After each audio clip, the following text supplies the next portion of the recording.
M. So, pagkaman, kumari siya, enter the letter of your choice. Then, CH. Meaning CH is character. Character. CH is a variable, di ba? Tanan na nasa CN are variables. Di ba? Sabdan? Okay, sabdan. Okay, sir. Yun. Kaya gigamit ako itong ibang discussion na itong and or. Kaya kung wala man good ni, tanggal na ito na yan. Ito na yung comment na yun. My head's underwater, but I'm breathing fire.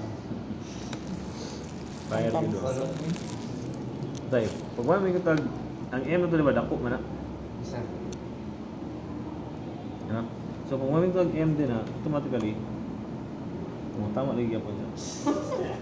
EF9 sa na ito.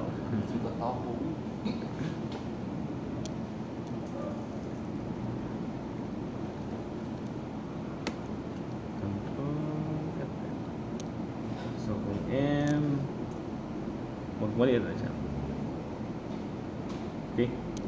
Ito wala naman siya diri. M naman itong ginadako. Diba? Sabtan, di ba? Pwede na ano mga tako. Kung sa choices, pero wala pa talaga akong mga predefined na pa. Ha? Wala pa.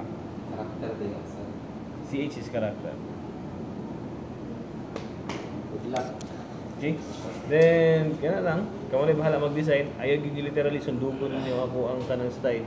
You can actually have your own design or different approach as long as same output lang ta. And that's na nga ba? Wala na pag may idea sir, naman sir. Kopyahon man idea. Lahat man ang kopya sa idea. Hindi ko na style sir.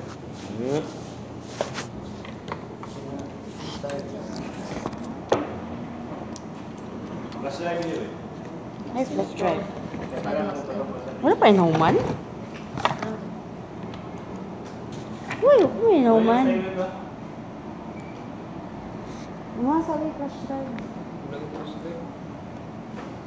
Copy.